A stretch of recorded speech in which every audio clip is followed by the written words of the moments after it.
Hello, everyone. Allow me to welcome you to our G Suite webinar. My name is Jakub Blažek, My name is Michael. Hello. and we will guide you through this little talk about the possibilities of G Suite. First, please let me introduce our company. We are Revolgy.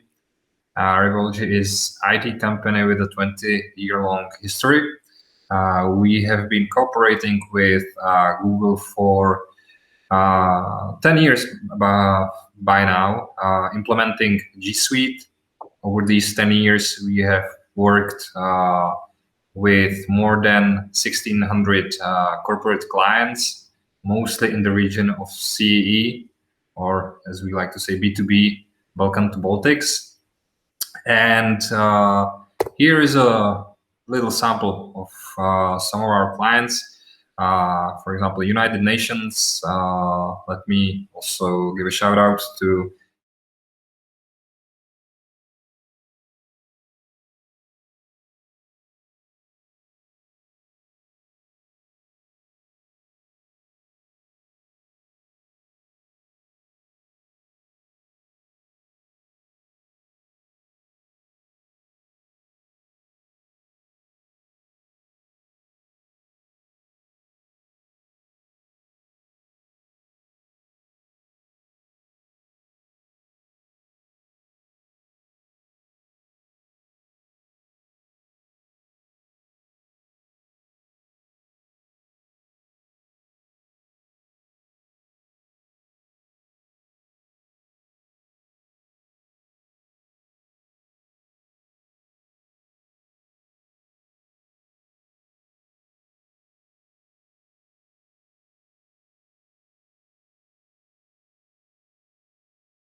Hello, everyone.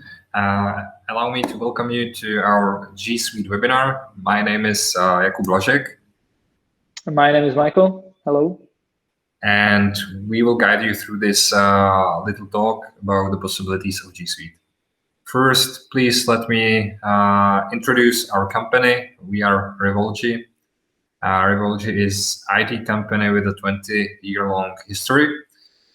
We have been cooperating with Google for 10 years by now, implementing G Suite. Over these 10 years, we have worked with more than 1,600 corporate clients, mostly in the region of CEE, or as we like to say, B2B, Balkan to Baltics. And here is a little sample of some of our clients. For example, United Nations. Let me also give a shout out to Avast, a cybersecurity company. There is the Česká sporitelna, which is a part of Erste Group, meaning that this is the biggest Czech banking institution. But of course, there are many others. We, of course, have also small enterprises as well. So it's not limited only to these huge names. So without further ado, let us start talking about G Suite. G Suite is Google's collaboration and communication tool. It is a cloud tool, meaning you will operate it mostly online and from your browser. And basically, what it helps you with, it is one account to cover many of your tooling needs. There are tools for communication, for storage and sharing, for collaboration over documents, and of course, there is the admin part, which helps you control the whole domain and lets you control also the security of your environment. If we go into a bit more detail of each individual tool, and we will cover some of these later on in the webinar, most of you will have some experience with Gmail. Although there are some notable differences from the private Gmail, it is still quite the same tool. There is the calendar. There is the Google Chat and Google Meet. We are actually using Google Meet to record this webinar. Google Chat, you can imagine it as a counterpart, for example, to Slack. There is the Currents Plus, which is a rebranded Google Plus for those who had experience with that tool. It serves mostly as a tool for sharing internal news. Imagine it as a sort of internal company Facebook group. Then there is the other group, which are the editors. There is Docs for working with text, Sheets, obviously, for working with numbers for tabs, Slides to create presentations, such as the one you are looking at, Forms for creating polls, questionnaires, either inside your company, or you can, of course, use it to work with your clients, and etc. Sites are a great tool to create simple websites. We see a lot of our clients use them to create a sort of internal Wikipedia of the knowledge that they have within their organization. Keep, on the other hand, usually serves mostly for you as a kind of tool for keeping notes, although you can, of course, share them with others. And there is the AppScript, which is a great tool enabling automation of the processes. It is a programming language which can create automated scripts inside your G Suite. The last group deals mostly with control of your data. So there is the Drive. Again, you might have experience with your with the Google Drive from private life. We will definitely talk more about this later on. There is Cloud Search, which is a great tool. Again, I will talk more about this later, but just so you can understand this, it is basically some equivalent of google.com search engine that works within your organization.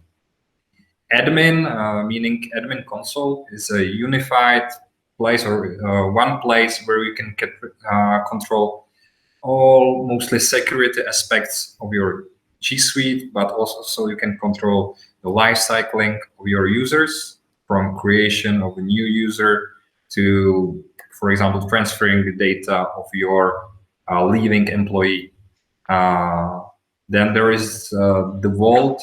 Vault is a tool which helps set up retention policies, meaning it prevents loss of data in case of, let's say, some corporate sabotage or just accidental deletion of emails, documents, etc.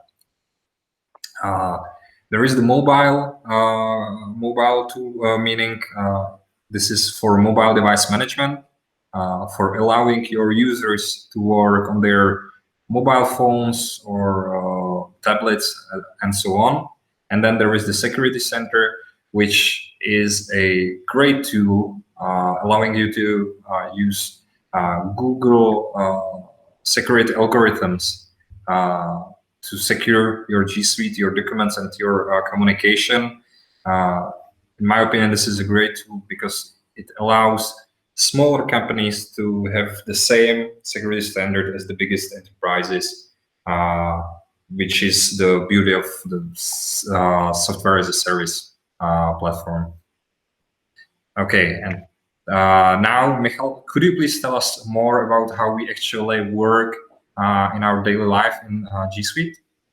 Yeah, sure. Let's start our G Suite tour.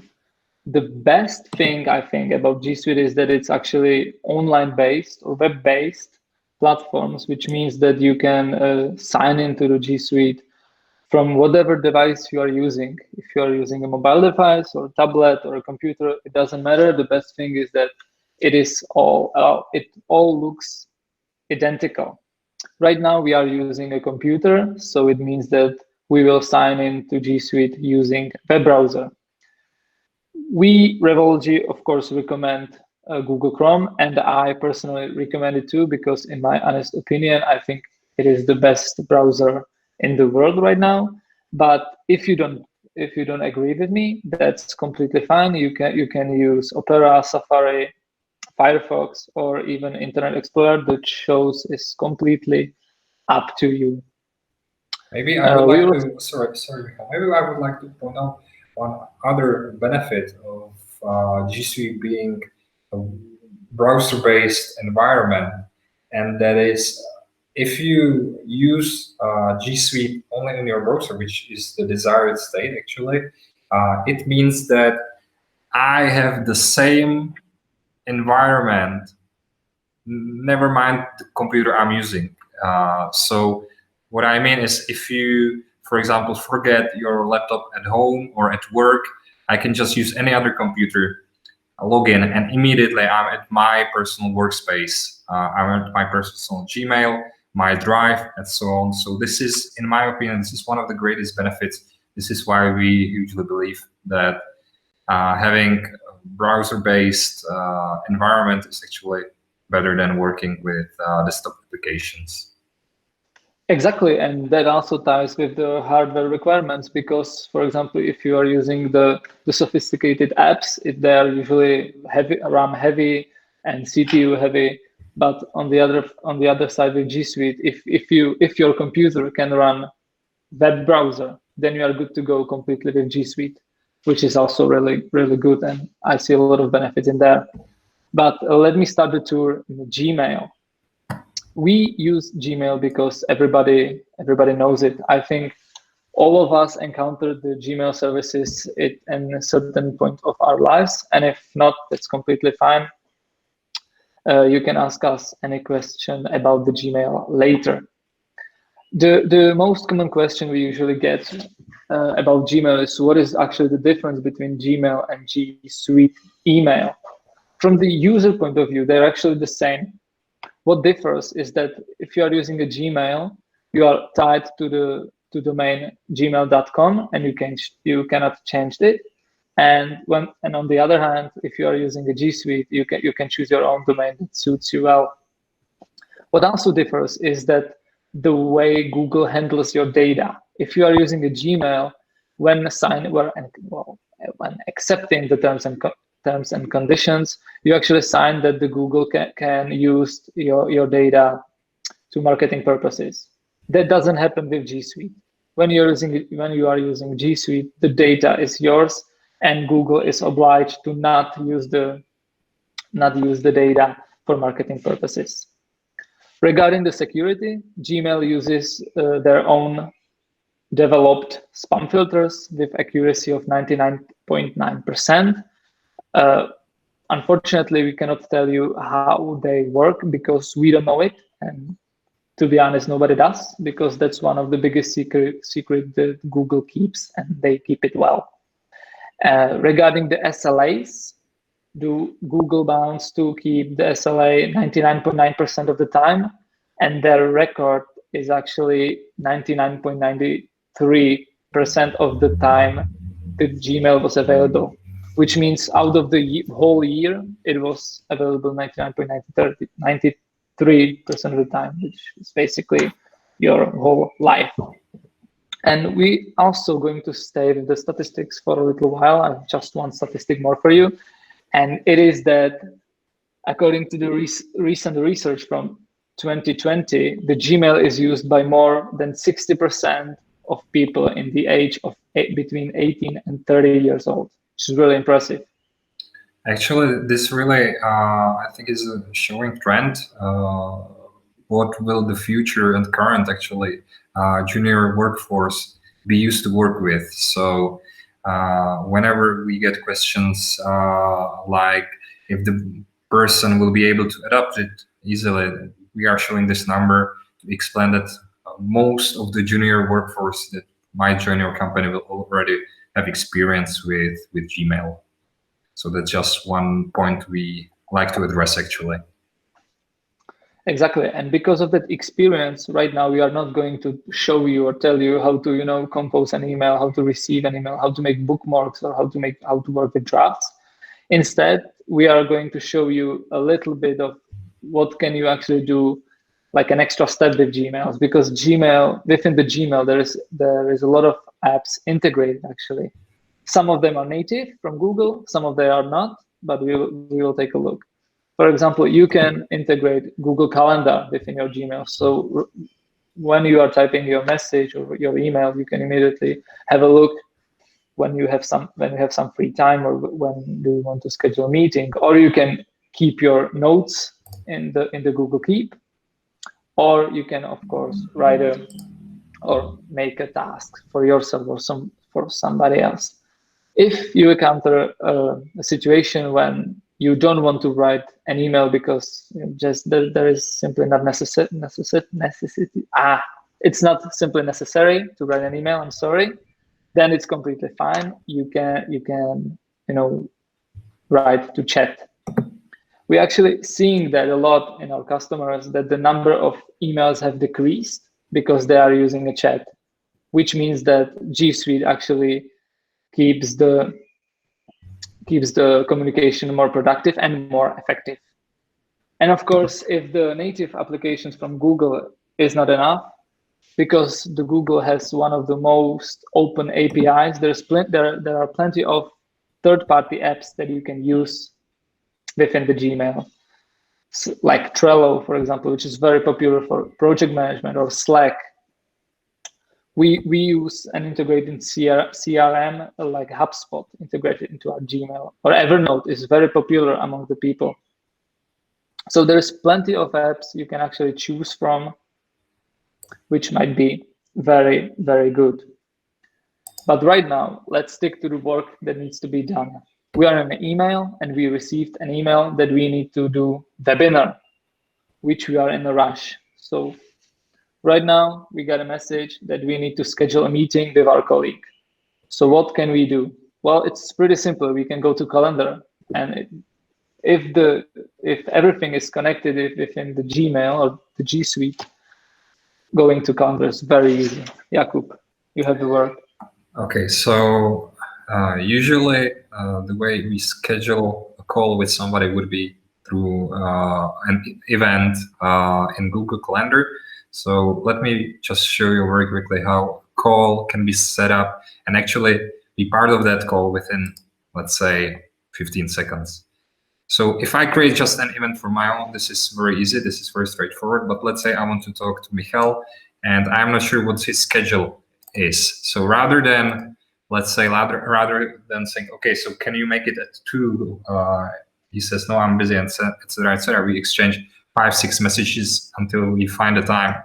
What I do is I just open his calendar and I can see where we are, where we can find the free slots. So now that I see that we can actually take a call now, I would just, you can see that I have already predefined a meeting if we are only 2. So this would be good for some one-on-one, but let's just name it webinar creation. And immediately when I create an event with somebody, a Google Meet link is attached to that meeting. Of course, I can add rooms as a resource. I can add locations. So if you use, for example, Google Assistant, it will tell you how quickly you can get to that location. Or we could use a car. Yeah, exactly. We could also use as a resource a company car. For example, I need to book a car. But generally speaking, let's focus right now on this. So I just schedule a meeting. I send to Michal an invite. Immediately, he sees it in his calendar and gets notified into his email. And with 2 clicks, I can get with a Google Meet in a Google Meet session with him. Now, I'm not gonna do that because we are already in one Google Meet, but this is how easy it is to jump on a call with somebody.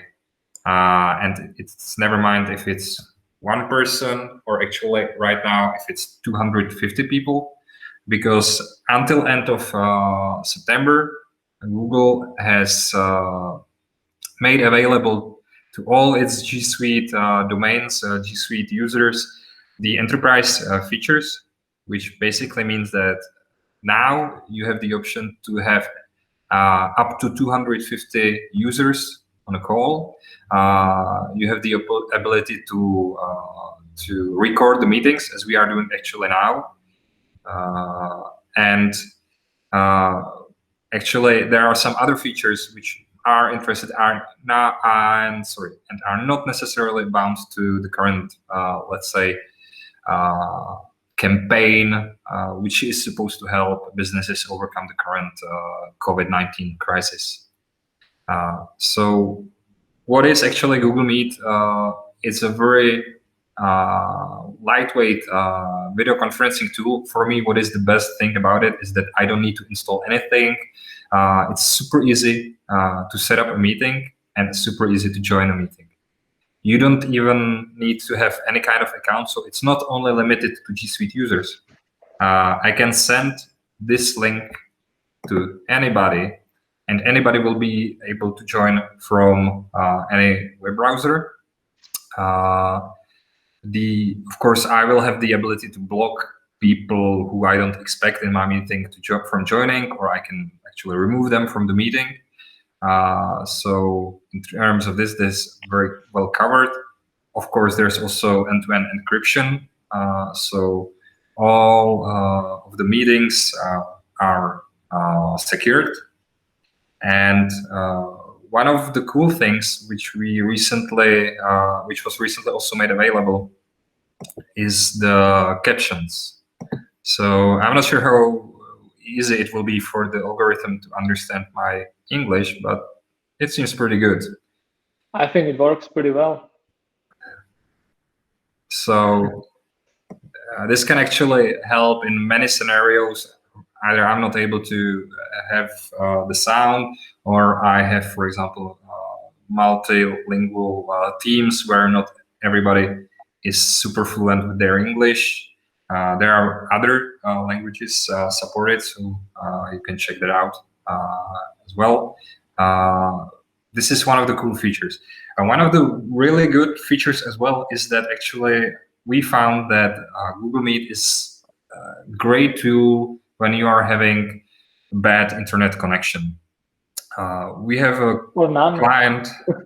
We have a client story here from United Nations, where they told us that when they were trying a new, or when they were looking for a new tool for communication, they tried basically everything that was on the market.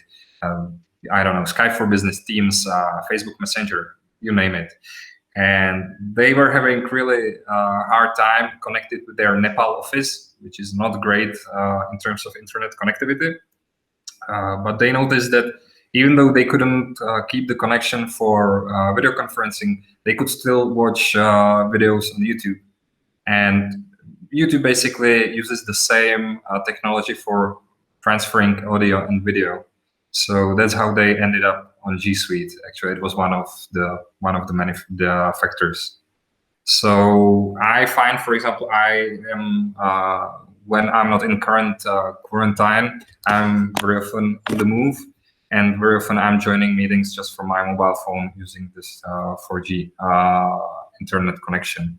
So yeah, this works really great.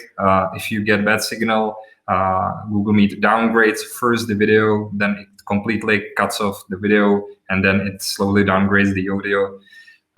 So it can keep you connected. And actually, if you lose the connection completely, you always have the option to join in the call with your mobile phone by a simple call. You will be just charged the local charge for having a phone call.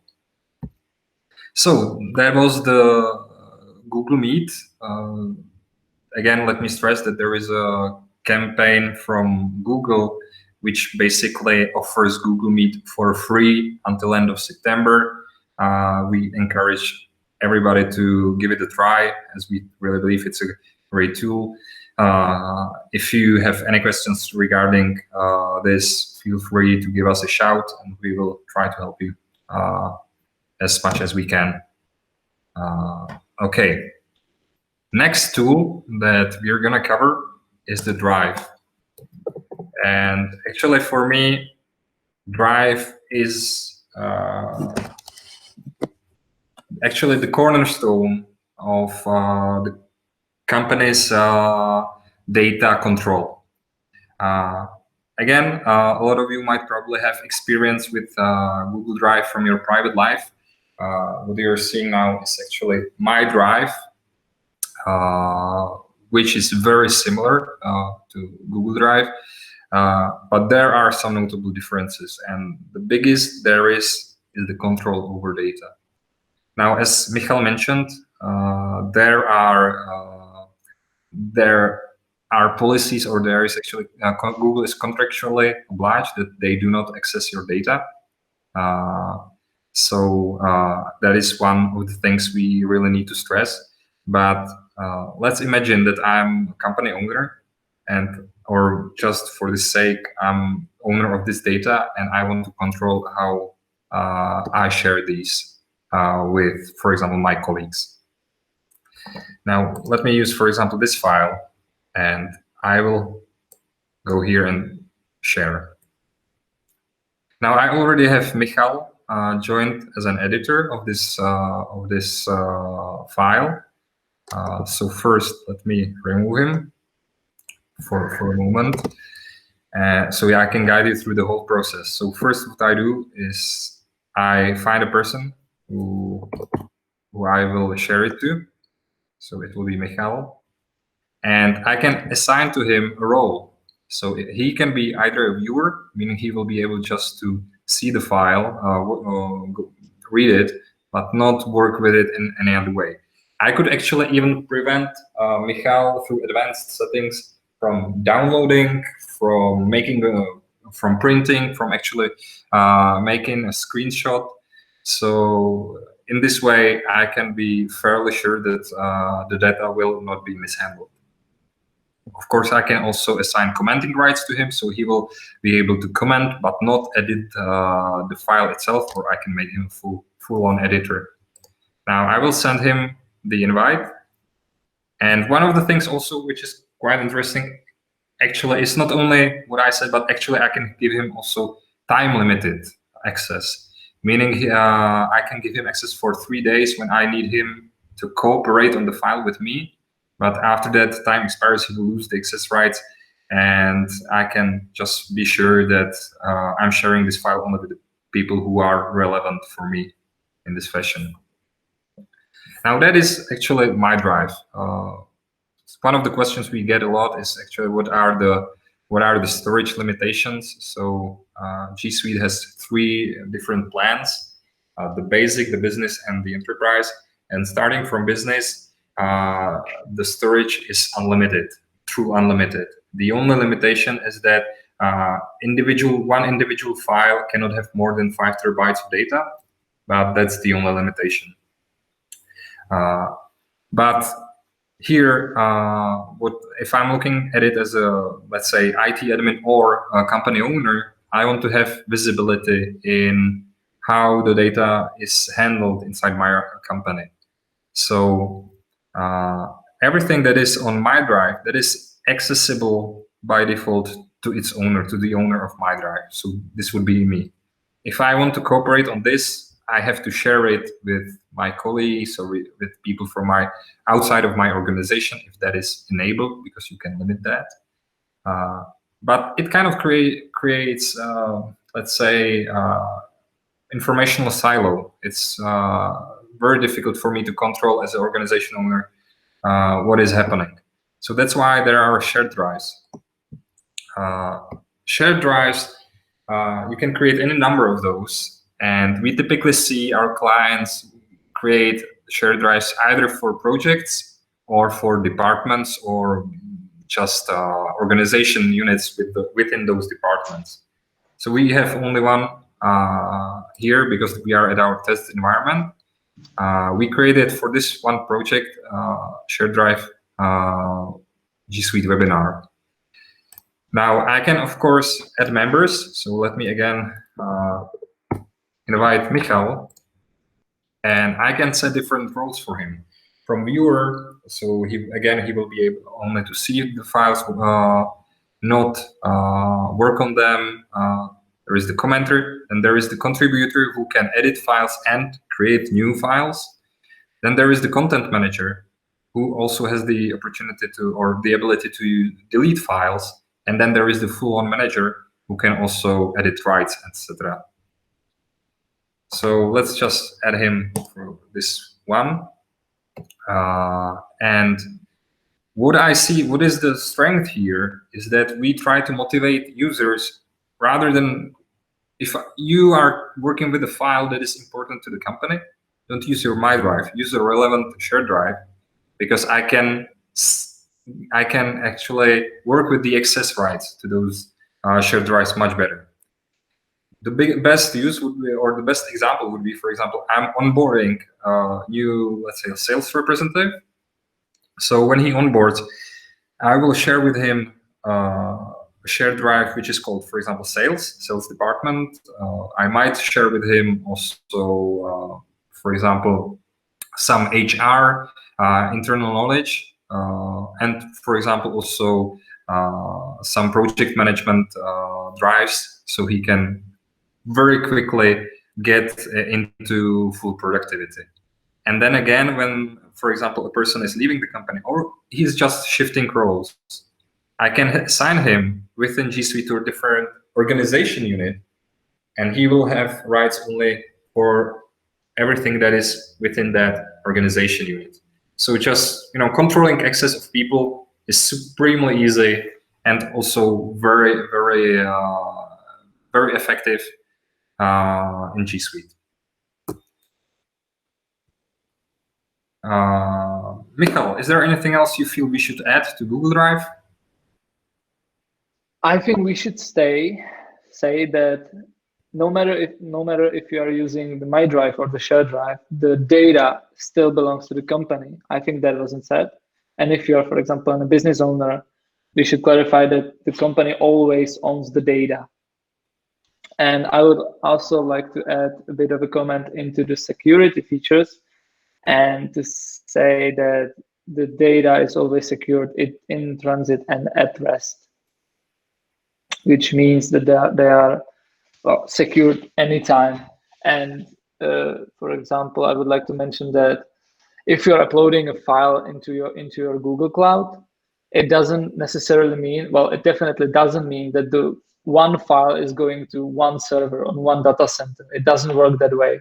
It works that the file is scattered into the smaller pieces, figuratively, of course, and the pieces goes to different data centers within the one region, which means that if someone breaks into the data center and steals some hard drives, it doesn't mean that they will get access to your data. It doesn't work that way, which is also leads us to another question that we actually get a lot from our customers, and it's whether or not the G Suite is GDPR compliant. And of course, it is. GDPR is fully compliant, and for example, our customers like United Nations is well aware of it and they are using it. And of course, if you would like to, you can easily choose in what region you would like to place your data. It doesn't mean that you can choose the specific data center. No, you cannot either choose the country or the city, but you can choose a region. So for example, you are a company in Europe and for some reason you want to keep your data within the geographical European location, you are unable to do that. So I would just comment on these, but otherwise I think everything was set. Great, thank you. That's definitely important to know. Okay, now that we've covered the Google Drive, maybe let's just also see what are the benefits of using the individual editors. Now I will use this file, which is a doc file, meaning we will work with text, but what we will say here works the same with other editors, sheets, sites, and so on. Now, first, let me stress that G Suite is actually was created in cloud, so it's cloud-born. This, for me, carries a different working style than we get from other solutions, which might be hybrid usually or completely offline.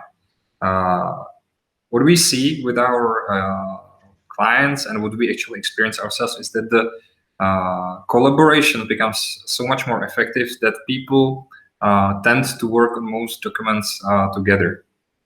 So again, I'm not gonna go over each individual setting. Most of it is very similar to the competitors, but let's see how we can kind of illustrate the benefits of the cloud version.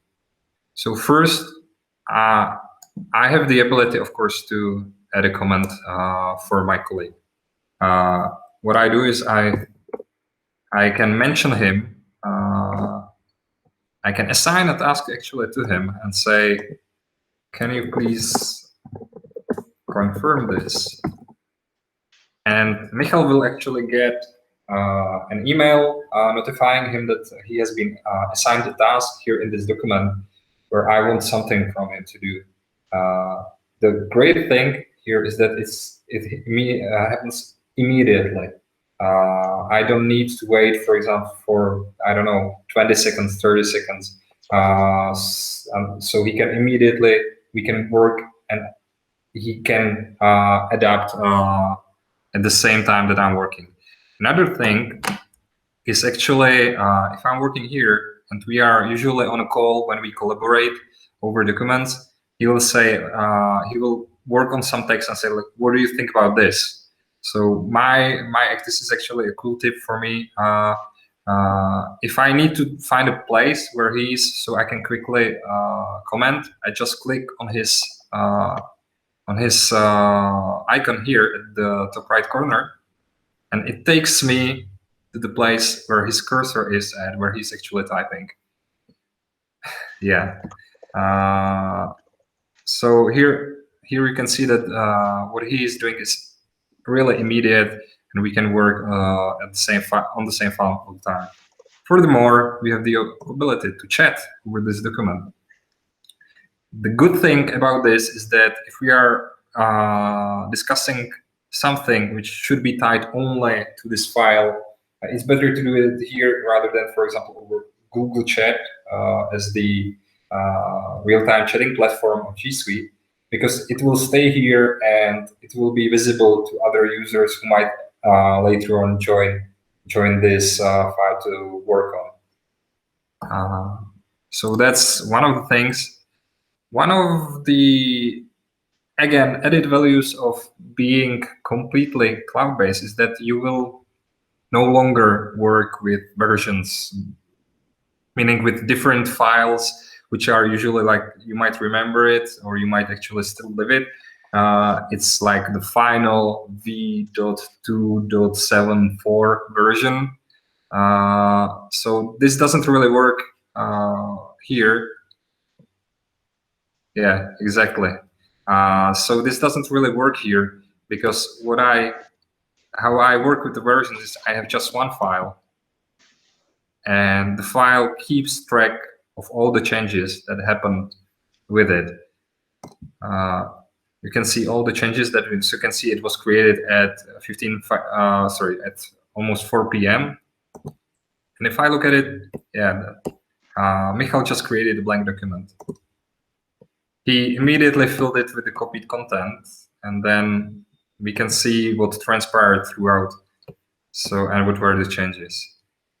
Now, if we use some very often adjusted documents, we have the ability to use the named versions. So it works kind of like master versions, which I can always revert to. For example, like naming a version, I can make a copy, or I can just restore this version.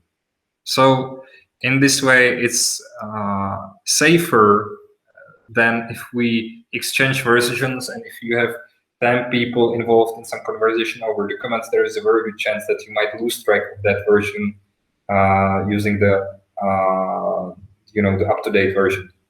So again, this is one of the great benefits in my opinion. Okay, so I believe we've covered some of the nicer things here. Again, as I said, everything that I mentioned works with other editors as well. And it also works on another devices. Yeah, exactly. This actually leads us to the next topic, which is the mobile device management. Now, mobile device management is a way how to enable my users to work from not only from laptops or desktop computers, but also from their mobile phones, tablets, and whatnot. And generally speaking, we see two different approaches among our clients. One would be the distribution of company-owned devices, so generally speaking, mobile phones. And there it's very simple. You create a basic or you create a desired security setting for the devices, and then you just distribute the mobile phones to your users. The interesting thing is that you can also do the zero-touch deployment, for example, here.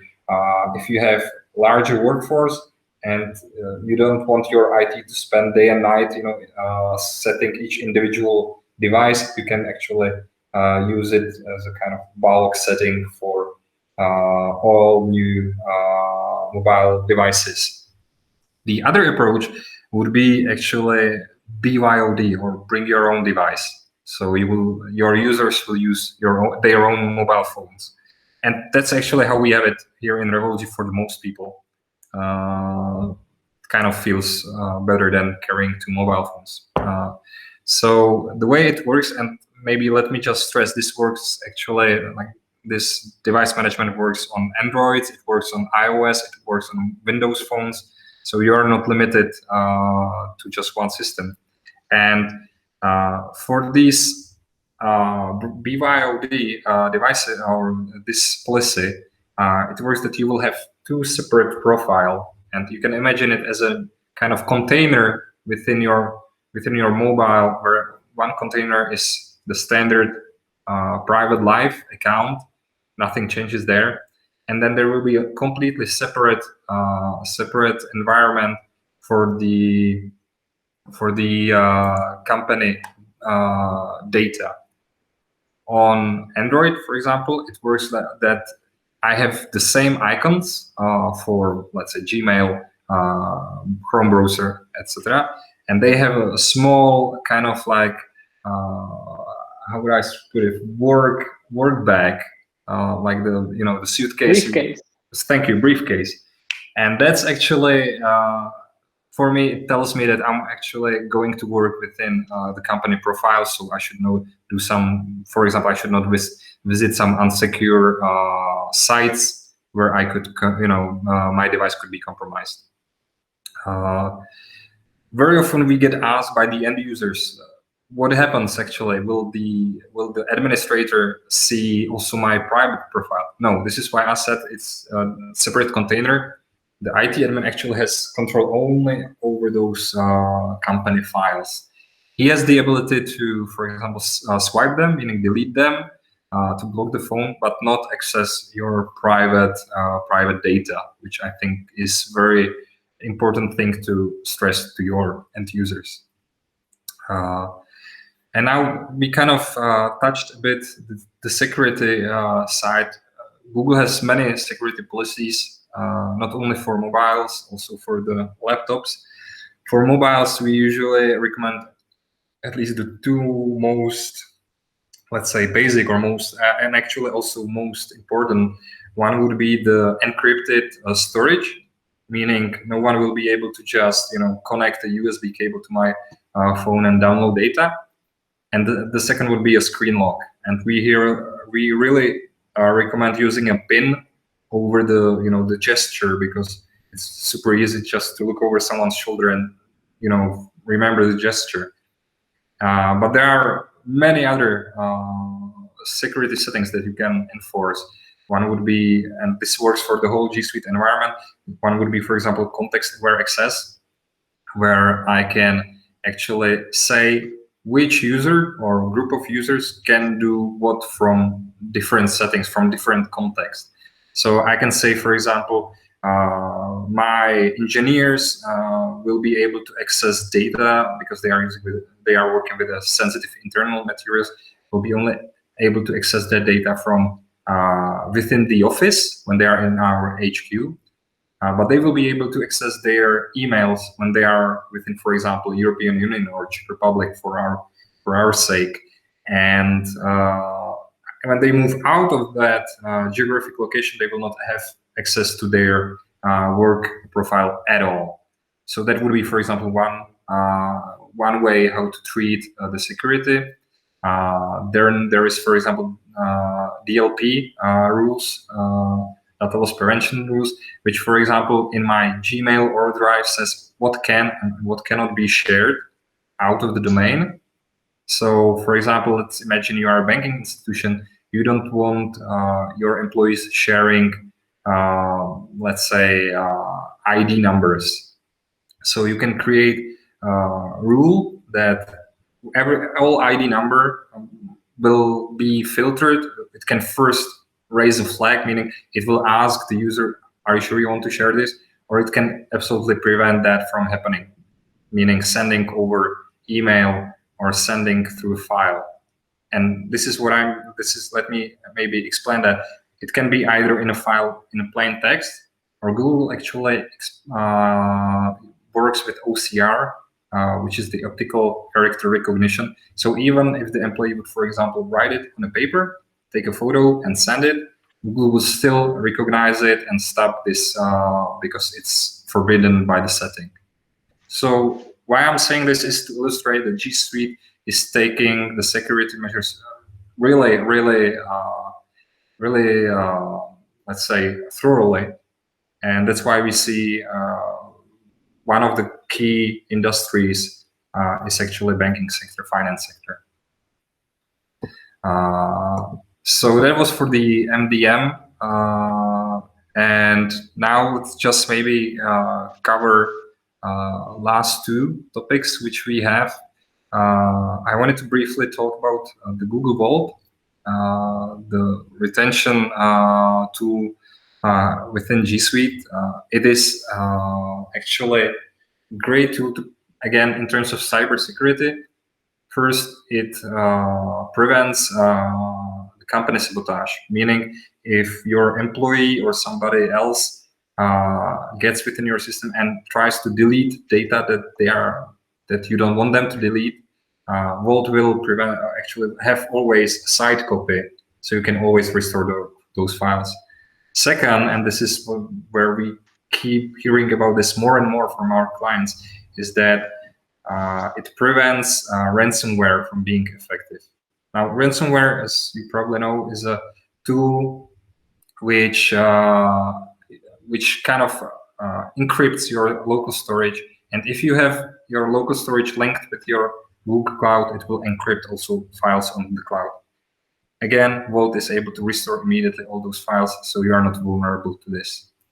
And the second topic would be the cloud search, which we really think is one of the best tools which have been introduced in the last, let's say, year and a half from Google. And it gives you the ability to use the google.com search engine. For us, what is the best thing is that actually I can use a natural language to ask for some information within our domain, within our organization, and I get the most relevant information. So rather than trying to remember what was the name of the file where I had this information, I'm just gonna go and immediately ask for that information, and Google is gonna give it to me. Now we see this really enables your users to work, to move from those file-centric thinking to, let's say, a modern way how to just be focused on the information. And we found that actually it works great for our clients. You can not only work with information within your G Suite, but also with information from other softwares that you might have. Okay, Michal, is there anything else we should mention? I feel we. I would like to add a comment to the cloud search, because in the previous times, well, before the cloud search, a lot of us and a lot of people actually have the same, that they need to make a structure of folders to keep everything in order. But right now with cloud search, if you are a messy people, or if you are as messy as me, you don't need to do that. For example, I have like 2 or 3 folders within my drive, and it's completely enough, to be honest, because I just need to write the keywords or just remember the name of the file, or not even the name. I just, if you remember a couple of words that were in the document, it's basically enough. And what the Google Cloud Search does is it takes the Google search engine that the Google is actually named for and known for, and it takes it to the cloud. So you get the search results that are most relevant, and which means that if you for example type the results from yesterday, it won't show you the results from yesterday in the document that is 3 years old. It will show you the document that is actually the most recent one, which is really good and really beneficial. And I think that if you're not using it, you definitely should have a look into it. That's what I wanted to add, Jakub. Thank you. Okay, so I think this is actually all from us in terms of what we wanted to say. Again, let me stress, this was not supposed to be some in-depth exploration of the tools. It's just rather to give you some sneak peek. G Suite covers all the standard collaboration communication needs. We didn't really cover some of the tools like chat, but it is a great tool as well for the real-time communication. Now we will now take your questions. Of course, I just wanted to say there is the campaign from Google, which we kind of invite everybody to explore for the Google Meet. So if you are right now facing some troubles with the current, let's say, remote working situation, and you need a good tool how to stay connected within your teams, Google Meet is available for free until end of September. If you have any questions regarding that, feel free to give us a shout and we'll most definitely help you. Other than that, If you have any other questions for regarding